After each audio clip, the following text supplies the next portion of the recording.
네, 안녕하십니까, 여러분. 대학생을 위한 필수 교양, 논리적 글쓰기. 오늘은 바로 여러분이 꼭 익숙하지만 꼭 써야 되고 제대로 써야 되는 자소서 작성법에 대해서 한번 이야기를 해보도록 하겠습니다. 자, 자소서. 이미 다 경험해 보셨죠? 대학 입학 갔을 때 아니면 다른 측면에 알바를 쓸 때도, 알바나 인턴십을 할 때도 한 번씩은 써본 경험이 있으실 거예요. 그런데 어떤 자소서가 좋은 자소서인지 많이 어려워하실 거라고 생각합니다. 그러다 보니 학생들이 인터넷이나 다른 곳에서 자소서에 대한 측면에 예시안들을 따라하는 경우가 꽤 많아요. 우선 제가 문제점부터 말씀드릴게요. 그 자소서 너무 옛날 거예요. 여러분이 보는 괜찮다고 생각하는 인터넷에서 떠도는 자소서는요, 지금의 시대나 문화적인 변화를 거의 반영하지 못하고 있습니다. 사람이 바뀌었고 평가하는 과정이 바뀌었어요. 자소서의 내용도 바뀌어야 되죠. 접근하는 방식도 바뀌어야 되는 겁니다. 그래서 오늘은 여러분과 함께 어떻게 하면 효과적으로 우리가 자소서를 쓸 수 있을지, 지금 시대에 지금 시대에 회사가 원하는 자소서는 어떤 것인지를 한번 같이 이야기를 해보도록 하겠습니다. 자, 그럼 들어가 볼까요? 자, 우선 이 자기소개서라는 건요, 전제 자체가 뭐 이력서라고 보시면 돼요. 기존에 있었던 경험과 경력에 대한 측면에 나 스스로를 어필한다, PR한다라는 게 합쳐진 것이 바로 자기소개서라는 거죠. 경력과 경험 자체가 내가 했던 에피소드에 대한 측면은 PR이라는 건 쉽게 얘기하면 적합성이에요. 적합성. 나 여기 적합하다는 거죠. 내가 바로 이 회사에 적합한 인재입니다. 라는 걸 나타내는 게 바로 자기소개서입니다. 그래서 제가 가끔씩 듣는 말 중에 제일 조금 와닿지 않는 게 자연스러운 스토리텔링? 뭐 약간 이러한 표현이 별로 좋아하지 않아요. 그러니까 왜 좋아하지 않냐면, 아니, 이 상황, 이 PR 자체가 자연스럽지 않잖아요, 여러분. 어떻게든 되게 짧은 시간 내에 나 스스로를 기억시켜야 되는데, 자연스러운 말하기, 자연스러운 글쓰기를 갖고는 어필이 될 확률이 거의 없습니다. 그렇기 때문에 스토리나 근거로서 스토리가 필요하긴 하지만, 스토리텔링 자체가 뭔가 재미있고 이럴 필요까지는 없다라는 거예요. 목적을 잃지 맙시다. 목적은 뭡니까? 적합한 인재임을 증명하는 과정이다. 이걸 기억을 해주셔야 된다는 거예요. 그럼 여기서 PR을 할 때 뭘 PR을 해야 되냐? 이것부터 한번 생각해 볼까요? 이 PR에 대해서 생각을 할 때는 우선 이 측면을 갖고 생각을 하셔야 돼요. 회사가 사람을 왜 뽑는지부터 한번 생각을 해봐야 되고요. 두 번째, 내가 회사에 취업하려는 목적은 뭔지 또 생각해 봐야겠죠. 세 번째, 회사가 당신을 뽑아야 되는 이유를 생각해 봐야겠습니다. 자, 이걸 조금 더 구체적으로 들어가 볼게요. 회사가 사람을 왜 뽑을까요? 여러분의 미래를 위해서? 여러분의 성장을 위해서? 우리가 사회적 기업입니까? 아니죠. 회사가 사람을 뽑는 목적 착각하지 마세요. 회사의 이미지 메이킹에 넘어가지 말라는 얘기입니다. 아까 뭐 광고를 보면 뭐 사람이 미래다 뭐 아니에요. 여러분이 미래가 아니죠. 우리 회사가 미래입니다. 회사가 사람을 뽑는 목적은 딱 하나예요. 돈 벌려고 하는 거죠. 이윤 추구입니다. 모든 사적 기업의 목적은 이윤 추구예요. 그럼 사람을 왜 뽑느냐? 널 뽑아서 이만큼의 연봉이나 월급을 줄 테니 이것보다 더 일하라. 그래서 더 많은, 더 큰 이윤을 갖고 와라. 이게 바로 사람을 뽑는 목적입니다. 아무리 이걸 포장을 한다고 하더라도요, 이 측면을 배제할 수가 없어요. 회사가 사람을 뽑는 목적, 이윤 추구입니다. 물론 사회적 기업이라든가 뭐 복지재단이라든가 이런 쪽에서 목적에 따라 좀 달라지겠죠. 하지만 그 부분의 목적 역시도 이윤 추구, 돈이 아니라 다른 측면이라면 공공기관이라든가 사회복지재단이라든가 이런 측면에서 그 설립 목적에 따라 사람을 뽑게 된다는 걸 기억을 해주시기 바랍니다. 잊지 마세요. 여러분을 성장시키기 위해서 뽑는 게 아니라는 거. 그럼 여러분이 회사에 취업하려는 목적은 뭡니까? 이것도 마찬가지죠. 자아실현? 네, 좋죠. 자아실현 좋습니다. 하지만 현실적으로 뭡니까? 가득값 때문일 수도 있고 경제적 안정이죠. 취업이라는 측면에서 이 두 가지를 배제할 수가 없어요. 자아실현만 하면서 살고 싶다? 그게 현실적으로 가능하겠습니까? 불가능하죠. 어떻게 내가 자아실현만 하면서 힘든 걸 견딜 수는 있어요. 하지만 내가 그런 측면에서 경제적 안정이 없고 이런 것들을 유지할 수 있느냐? 힘들다는 겁니다. 역으로 그럼 경제적 안정만을 추구하는가? 그것도 아닐 거예요. 왜냐하면 계속 얘기하지만 여러분이 지금 취업하려는 데가 처음이지 마지막이 아닙니다. 여러분의 성장을 위한 거쳐가는 측면의 뭐 마중물 같은 혹은 다른 측면의 디딤돌 같은 역할을 하는 게 지금의 회사인 거예요. 그러니까 이 두 가지 측면이 같이 있다는 걸 여러분이 기억을 하셔야 되고, 그래서 결론은 뭐냐? 난 여기 들어가야 돼. 내가 취업해야 된다라는 걸 잊지 말아달라는 겁니다. 그래서 여기 세 번째, 여러분이 제일 많이 확인해야 될 게 이 부분이에요. 회사가 당신을 뽑아야 되는 이유. 자소서가 됐던 면접이 됐건 평가 과정에서 제일 중요한 건 이거예요.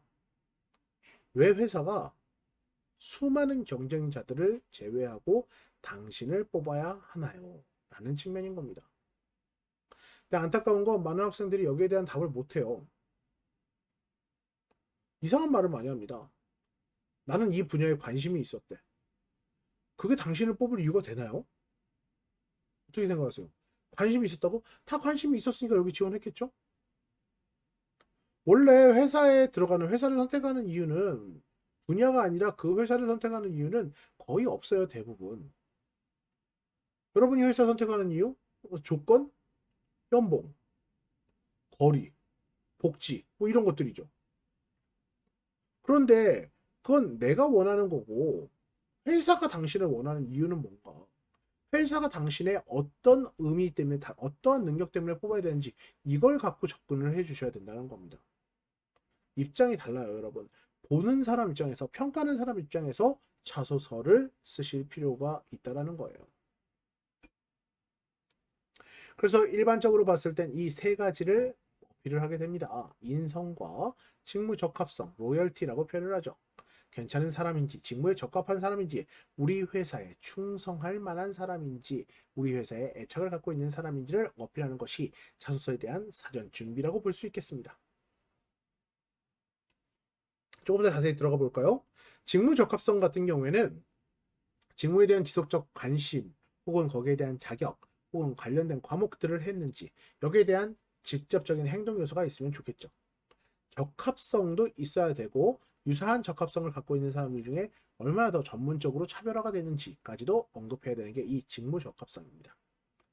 자, 로열티는 왜 학생이 이 분야가 아니라 우리 회사인지에 대한 측면입니다. 이건 회사에 대한 정보력과 분석력을 기반으로 하셔야 되는 거죠. 내가 이만큼 오고 싶어 했으니, 이만큼 알고 싶어 했으니 여기 왔을 때 더 진심과 신뢰성 있게 접근할 수 있고 동료들과 함께 할 수 있다라고 판단할 수 있는 게 이 로열티입니다. 인성은 솔직히 말해서 자료로만은 인성을 판단하는 게 좀 불가합니다. 그래서 이 측면의 인성 같은 경우에는 정말 인성이 안 좋아서 문제가 될 것 같은 사람들을 배제하고자 하는 게 목적이라고 볼 수 있을 겁니다. 구체적인 활동이나 내역은 제가 내용 설명을 하면서 조금 더 간단하게 말씀을 드릴게요. 자, 그래서 다시 한번 말하지만 이 글은, 자소서는 입사의 적합성을 나타내는 글입니다. 누구를? 바로 평가자를 설득하는 글입니다. 나는 여기서 딱 맞는 사람이야. 나는 이 회사에서 원하는 사람이다. 이 얘기를 해주셔야 된다는 겁니다. 즉, 인재로서의, 여기서 원하는 인재로서의 적합성 여부를 확인할 수 있는 문장 구성, 논리성, 생각에 대한 설득력 등들을 나타내는 게 바로 자소서라는 걸 기억을 해주시기 바랍니다. 자, 그럼 이제 한번 쓰는 쪽으로 한번 넘어가 볼까요? 기존 자소서의 문제점이 무엇이냐? 우선은 똑같은 내용이라는 거예요. 그것도 책임질 수 없는 내용이라는 거죠. 제가 여러분뿐만 아니라 1년에 보통 대입과 취업 관련해서 한 1200개에서 1500개 정도의 자소서를 보는 것 같아요. 그런데 그걸 보다 보면 대단합니다. 어떻게 된 게 다 그렇게 리더십을 갖고 있어요. 다 그렇게 봉사하는 사람이고 다 그렇게 협동과 배려를 잘한대. 어쩜 그렇게 적극적이고 열정적인지요. 그러니까 이게 뭐냐면 뭐 수십 명 내용을 보면 수십 명께 정말 차별화된 자소서 이런 건 거의 없어요. 거의 다 비슷하죠. 문제가 되는 건 실제로 면접이나 이런 데서 만나봤을 때 이런 사람인가? 그런 사람이 너무 많다라는 거예요. 다들 적극적이고 긍정적이라고 얘기를 해놓고 막상 만나고 보면 얼굴은 뭐 무표정하고 적극성도 떨어지고 이래요. 그러니까 글만 멋지게 쓰는 연습이 돼 있는 사람이라는 거죠. 그렇기 때문에 기존 선행된 구글이나 이런 데서 검색된 자소서의 내용을 그대로 갖다 쓰는 건 결국 면접에서 마이너스가 될 수밖에 없습니다. 여러분은 연기자가 아니에요. 했던 말을 여러분이 책임질 수 있는 말을 갖고 말씀을 하셔야 자신감 있게 이야기를 할 수 있습니다. 이러한 자소서를 쓸 때 어려운 건 여러 가지가 있죠. 여러분 입장에서 제일 어려운 건 뭡니까? 경험과 경력 자체가 없다라는 거죠. 이력서 부분에서 마찬가지지만 대졸 학생이 어떠한 측면에서 경험과 경력이 충분할 리가 없잖아요. 가능한 한 많은 걸 채워넣으라고 말씀은 드렸지만 많은 걸 채워넣을 수 있는 여지 자체가 없는 거죠. 그 정도. 제가 전에 무슨 SNL이나 이런 방송에서 뭐 유병재 씨가 나와서 이런 얘기를 하던데, 아니 맨날 경력직만 뽑으면 경력이 없는 나 같은 사람은 어디서 경력을 쌓나? 뭐 약간 이런 얘기를 하는 걸 봤어요. 비슷하죠. 실제 쉽지는 않아요. 하지만 계속 얘기했지만 이러한 자소서나 이력서도 시작점이 아니라 계속 진행되는 과정 속이라는 걸 기억을 해주셔야 될 필요가 있습니다. 두 번째는 회사가 뽑고 싶어하는 방향성이나 내용에 대해서 이해를 잘 못하는 거예요.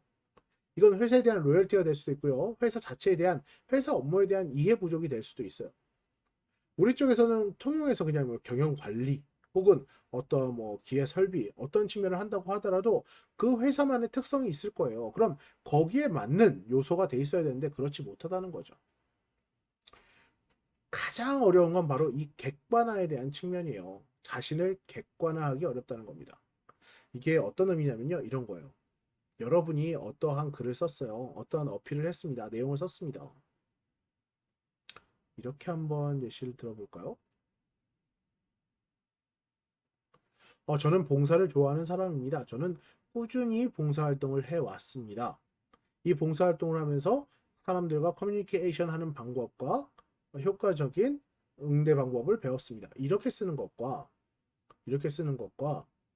저는 뭐 2020년 몇 월부터 2022년 몇 월까지 총 몇 회에 걸쳐서 봉사활동을 시작했습니다. 제가 했던 봉사활동은 노인복지 무슨 뭐 구로구에 있는 노인복지 요양센터에서 봉사를 했었는데요. 전 이 과정 속에서 이러이러한 업무를 진행을 했습니다. 그 과정 속에 노인분들과 아니면 장애우 분들과 이야기를 잘 할 수 있었고, 이분들과 효과적으로 소통을 하기 위해선 잘 웃고 친절 큰 소리로 이야기를 하고 그분들의 얘기를 잘 들어주는 이러한 방법들이 있다는 걸 알게 되었습니다. 예를 들어 어떠한 분이 계셨는데 그분과 대화를 하기 위해서 제가 이렇게 말씀을 했더니 이렇게 응대를 해주시기도 하셨습니다. 저는 지금 제가 배운 바를 바탕으로 아니면 이러한 경험을 바탕으로 고객을 응대함에 있어서 이러한 친절함과 긍정성을 무기로 삼아 접근할 것입니다. 이렇게 가야 된다는 거죠. 자, 객관화시키지 못한다는 건 뭐냐면 이런 거예요. 앞에 게 있고 뒤에 게 있어요. 보는 입장에서는 뭐가 더 신뢰가 가겠습니까? 뒤에 부분, 후자가 더 두 번째 이야기가 더 신뢰가 가요. 그런데 여러분은 쓸 때 있잖아요. 여러분이 1번처럼 써놓는데 여러분은 그 경험을 했어요. 그렇기 때문에 나는 1번을 써놓고도 내가 충분히 내 얘기를 했다라고 착각을 하고 있는 거예요. 아까 뭐가 나왔습니까? 그냥 꾸준히 했다. 어디서 했다는 얘기도 안 나왔어요. 몇 회를 걸쳐서 했다는 얘기도 안 나왔어요.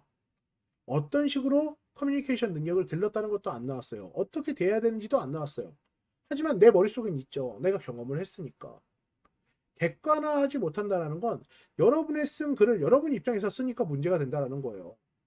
여러분, 자소서는 여러분 입장에서 쓰는 글이 아니에요. 자소서 자체는 여러분을 모르는 혹은 여러분에게 흥미도 없는 제3자가 봤을 때 당신이 이러한 능력이 있구나, 이러한 요소를 갖고 있구나를 이해시킬 수 있게끔 그렇게 제3자가 봤을 때 이해할 수 있는 내용으로 접근을 하셔야 된다는.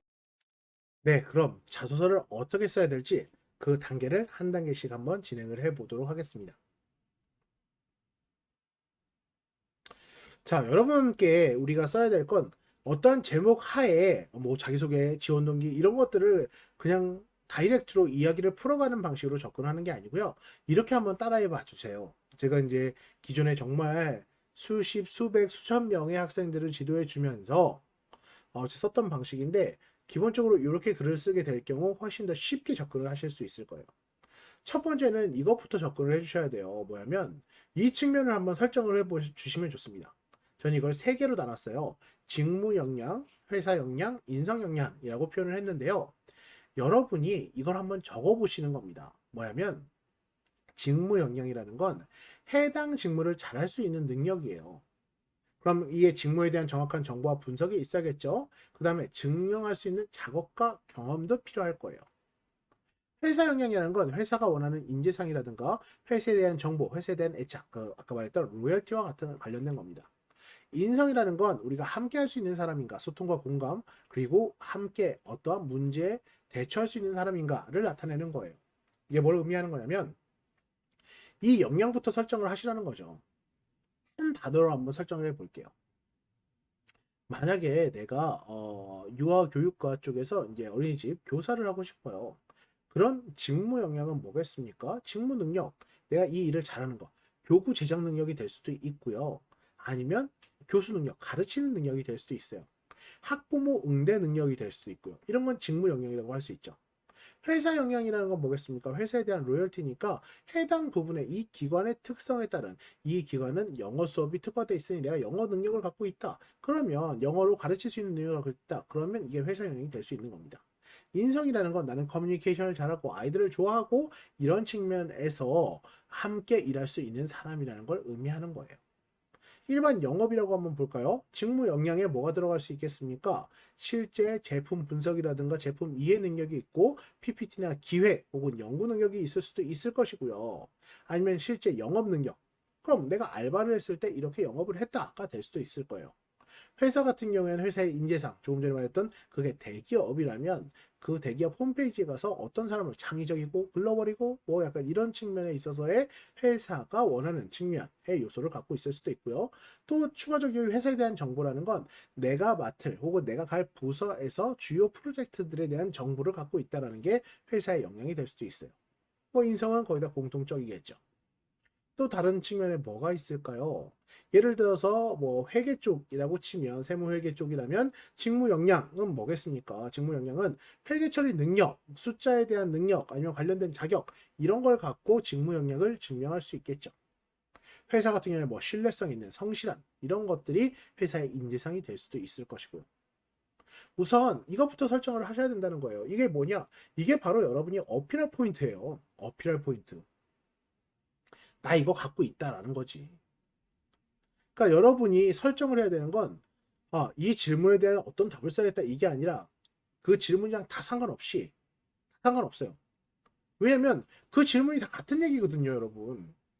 자기소개나 지원동기나 이런 얘기들이 다 같은 얘기예요, 결국. 어떤 얘기냐? 왜 회사가 당신을 뽑아야 되냐? 이 얘기입니다. 그렇기 때문에 여러분은 내가 뽑을 이유, 회사가 당신을 뽑을 이유를 설정할 필요가 있는 거예요. 그 이유가 바로 이거예요. 내가 직무에 적합한 사람이다라는 거. 내가 회사에서 원하는 사람이라는 거. 내가 인성적으로 괜찮아서 너희와 함께 할 수 있는 사람이라는 거. 이게 바로 여러분이 어필할 포인트고 이것부터 접근을 하셔야 되는 겁니다. 어렵죠, 여러분. 쉽지는 않습니다. 하지만 이거 없이, 왜냐면 다들 이걸 설정을 안 해요. 그러다 보니까 자소서의 내용이 뭐냐면 그냥 활동에 대한 설명이에요. 난 아르바이트를 했대. 근데 여기 이걸로만 가면 의미가 없죠. 그래서 뭐 말하고 싶은 게 정확히 무엇입니까? 이 측면이 나와야 되는데 그게 안 나오고 그냥 활동만 나열돼 있는 거예요. 이런 건 의미가 없어요, 여러분. 부모님이 무슨 가치관을 갖고 있다 이런 거 중요하지 않아요, 지금. 회사가 원하는 건 일을 잘하는 사람이에요. 회사가 원하는 건 우리 회사에 적합한 사람이에요. 회사가 원하는 건 함께 할 수 있는 사람입니다. 그럼 그걸 갖고 접근을 해야죠. 당신의 취미를 갖고 사는 곳을 갖고 당신이 어렸을 때 했던 동아리 활동을 갖고 접근하는 게 아니라 우선 이것부터 설정을 해야 된다는 겁니다. 뭘 갖고 내가 어필할 것인가? 어떤 능력, 어떠한 요소를 갖고 어필할 것인가? 자, 그럼 어필할 능력이나 그 부분이 나왔어요. 그럼 역으로 이제 다시 생각을 해야 되는 겁니다. 내가 이걸 증명할 수 있는 사례가 뭐가 있지? 조금 전에 세무회계학과에서 회사 인재상이 신뢰성, 성실성이라고 했어요. 그럼 여러분은 어필을 해야죠. 그럼 나는 성실한 사람이야. 그럼 내가 이걸 증명할 수 있는 방법은 뭐가 있을까? 3년간의 무슨 아르바이트 경험을 통해서 나는 성실함을 길러왔습니다. 이렇게 돼야 된다는 겁니다. 역으로 가셔야 된다는 거예요. 어필 포인트가 설정이 됐으면 역으로 그럼 내가 이 어필 포인트를 증명할 수 있는 경험은 뭐가 있을까? 여러분의 기존 경력과 이력서와 경험들을 다 뒤지고 조사를 해서 거기서 나오게 되는 거예요. 근거가. 그래서 여러분이 이러한 활동과 능력적인 측면에서 요소를 만드셔야 됩니다. 어려워요. 하지만 이것만 나오면 글을 쓰는 건 매우 쉽습니다. 글을 쓰는 건 어렵지 않아요. 왜냐하면 내가 어떤 걸 말해야 될지가 정해졌으니까. 저는 3년간의 아르바이트 경험을 통해서 꾸준한 책임감과 성실함을 기른 사람입니다. 그럼 여기에 대한 글을 쓰면 되는 거예요. 이 문장이 나오면 그 활동과 어필할 포인트가 나오면 그때는 내가 뭘 써야 될지를 알 수 있게 된다는 겁니다. 이게 자소서예요. 어렵죠?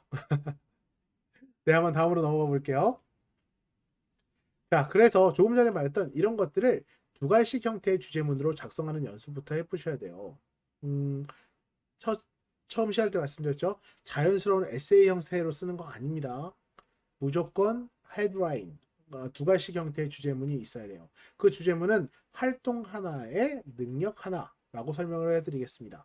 저는 무슨 활동을 통해서 이 능력을 길렀습니다. 이 능력은 뭐겠습니까? 앞쪽에서 말했던, 앞 슬라이드에서 말씀드렸던 직무 역량, 아니면 회사 역량, 혹은 인성 역량, 이 세 가지 중에 하나예요. 그걸로 이제 접근을 하게 되는 거죠. 자, 이게 나왔어요. 그러면 그 다음에 뭐가 나와야겠습니까?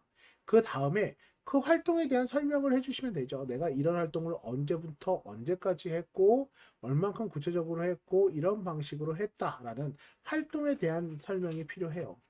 그럼 보는 사람은 그게 어떻게 되냐? 가난한 객관적이고 구체적이면 구체적일수록 좋습니다. 그럼 보는 입장에서 그걸 보면서 그 사례를 보면서 그래, 이 친구가 성실한 것 같네 라고 판단할 수 있겠죠. 그럼 거기서 끝나는 게 아니에요. 거기서 끝나면 그냥 활동 설명하고 해서 끝나는 거죠. 세 번째가 중요합니다. 바로 개인의 발전 가능성인데요. 이게 뭐냐면 그래서 제가 이렇게 얻은 성실함을 바탕으로 이 회사의 직무를 어떤 식으로 구현하겠습니다. 어떻게 실행하겠습니다. 이렇게 가야 된다는 거예요. 그러니까 내가 앞문장에서 그래 이 사람이 이러한 영향을 갖고 있는 건 판단이 됐어. 그러면 그 다음에 그게 나랑 무슨 상관인데 그 상관성을 말해줘야 되는 거죠. 이 성실함을 갖고 내가 이 회사의 업무를 어떻게 진행하겠다라는 걸 말해주실 필요가 있다는 거예요. 이게 바로 여러분을 뽑아야 되는 이유인 겁니다. 그리고 마무리 정리 문장은 첫 번째 거 반복하셔야 돼요. 이렇듯 저는 이런 활동을 통해서 뭘 해왔던 사람입니다. 제게 뭐 성장할 수 있는 또 다른 기회를 주시기 바랍니다. 뭐 이런 식으로 마무리하면 되겠죠. 어떤 질문인지 상관없습니다. 다 이 구조예요. 보통 한 문장을 한 줄 반 정도로 설정을 했을 때 7, 8문장이면 보통 500자가 됩니다. 그렇기 때문에 여러분들께서는 이 파트로 이러한 문장 구성으로 대부분의 질문에 대해서 접근을 할 수 있어요. 어떤 질문이든지 이 구조로 만들어갈 수 있습니다. 어필 포인트 형성하고 활동과 어필 포인트 문장으로 만들고 이 순서로 문장을 만든 다음에 그럼 어떻게 각각 질문이 다 다른데요. 어떻게 그걸 이렇게 해서 그렇게 할 수 있습니까? 설명드릴게요. 대부분의 질문은 약간 이런 거예요. 뭐 자기소개, 지원 동기, 어려웠던 일 극복, 장점과 단점, 장래 포부 같은 것들이 있고요. 추가로 뭐 학창 시절 혹은 뭐 경력사항 이런 것들이 있을 수 있겠죠. 자, 조금 전에 하는 방식은 뭡니까? 대부분 자기소개예요. 자기소개. 이 앞에 있었던 이 방식으로 가장 기억에 남고 가장 어필할 수 있는 능력을 갖고 쓰는 게 바로 자기소개입니다. 그럼 장점과 단점은 뭐겠습니까? 똑같은 거예요. 자기소개서랑 다르지 않습니다. 자기소개 파트랑 똑같아요. 내가 갖고 있는 장점, 이러한 근거를 통해서 이렇게 형성을 해왔고 그걸 이렇게 발전시켜서 회사의 업무에 진행하고 싶다. 단점을 말하는 게 아니죠. 단점을 어떻게 극복했는가 이런 단점이 있는데 이렇게 극복을 했다. 이 극복하는 자세를 갖고 회사의 직무에 어떻게 적용해서 뭘 하고 싶다라는 식으로 구조는 다 똑같은 겁니다. 학창 시절 여러분이 했던 그 활동의 경험이 학창 시절 거면 그걸 그대로 갖고 오시면 됩니다. 경력사항 여러분의 그 경험이 학창이 아니라 교외에서 했던 일이다. 그럼 경력사항에 넣으시면 되는 겁니다. 어려웠던 일 극복 뭐겠습니까? 앞서서 했던 어떤 활동에 대한 것 중에 뭔가 잘못된 부분을 고치거나 변화시킨 사례가 있다. 그럼 그대로 어려웠던 일 극복에 넣어주시면 되는 겁니다. 방법의 차이가 있는 게 아니에요, 여러분. 기본 구조는 다 이거라니까요. 기본 구조는 바로 이런 식으로 가는 거예요. 직무 역량, 회사 역량, 인성 역량으로 문단 만들어 놓으면 돼요. 그리고 그 활동의 종류에 따라서 가장 적합한데 이렇게 넣으시면 되는 겁니다. 유일하게 달라지는 게 지원 동기나 장래 포부는 조금 달라지죠. 예를 들어 지원 동기 같은 경우에는 왜 내가 이 지원 직무에 지원을 하게 됐는가 라는 것도 중요하지만 왜 이 회사인가. 왜냐면 지원 직무에 대한 요소는요, 솔직히 말씀드려서 다른 친구들이랑 비슷할 거예요. 다 이 분야에 관심이 있으니까 왔고 개인의 흥미가 이래서 왔지. 하지만 그렇게 컨트롤 C 컨트롤 V가 아니라 왜 이 회사인가에 대한 측면의 이유를 댈 수 있으면 지원 동기에서 차별화가 일어납니다. 이건 장래포불도 마찬가지예요. 장래포불은 먼 미래에 여러분의 성공 스토리를 알고 싶은 게 아니라 뭘 알고 싶은가? 바로 여러분의 여기에 들어와서 할 수 있는 약간 업무 계획서 혹은 나의 성장 계획서 이런 측면이라고 보시면 될 것 같아요. 조금 더 구체적으로 하면 이 회사에 들어왔을 때 여러분이 수행하고 싶은 기획서를 쓰는 게 장래포부라고 생각하셔도 됩니다. 그걸 통해서 여러분의 가능성을 보게 되는 거죠. 자, 여러분 어떠셨습니까? 이 자소서라는 거 정말 쉽지 않습니다. 이 한 차례의 수업으로서 끝낼 수 있는 부분이 아니죠. 제가 공개된 자료 같은 경우에는 여러 가지 예시가 있는데 솔직히 말씀드려서 그 예시들은 너무 옛날 거라서 그닥 의미가 없어요. 그런 방식으로 써서는 그렇게 스토리텔링 방식이나 만들어진 가식적인 측면으로 접근을 해서는 지금 현재의 평가 세태에 적합하다라고 말하기가 좀 어렵습니다. 그렇기 때문에 기억해 주시기 바랍니다. 여러분, 냉정한 사회입니다. 회사가 여러분을 뽑는 이유를 설정해 주시고 이러한 과정으로서 앞에서 말했던 이러한 과정으로서 문단을 한번 작성해 보시기 바랍니다. 이러한 글의 연습이 되면서 여러분이 스스로를 어필하고 보다 효과적인 자소서 문장을 만드는데 훨씬 더 도움이 되실 거라고 생각을 합니다. 네, 그럼 오늘 강의 여기까지 하도록 하겠습니다. 수고 많으셨습니다. 감사합니다.